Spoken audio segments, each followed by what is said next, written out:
లో ఉన్న అజ్ఞాత నాయకులను జనజీవన స్రవంతిలో కలవాలని నేను వారికి ప్రత్యేకంగా విజ్ఞప్తి చేస్తున్నాను.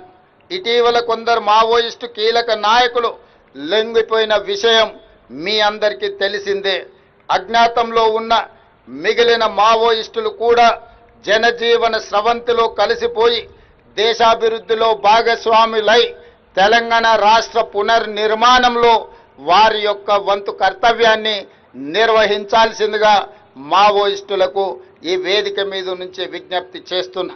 రాష్ట్రంలో శాంతి భద్రతలు నెలకొన్నప్పుడే, పెట్టుబడులకు రక్షణ కల్పించినప్పుడే రాష్ట్రం యొక్క ఆర్థిక వ్యవస్థ బలపడుతుంది.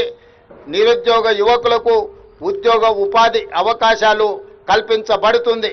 కాబట్టి ప్రజల యొక్క సమస్యల్ని పరిష్కరించడానికి మీ ఆలోచనలు ఏమైతే ఉన్నాయో ప్రజాస్వామిక విధానంలో ప్రభుత్వాలకు సహకరించి ఆ కార్యక్రమాలను ముందుకు తీసుకెళ్లడానికి జనజీవన స్రవంతిలో కలవాల్సిందిగా మావోయిస్టులకి వేదిక మీద నుంచి విజ్ఞప్తి చేస్తున్నాను.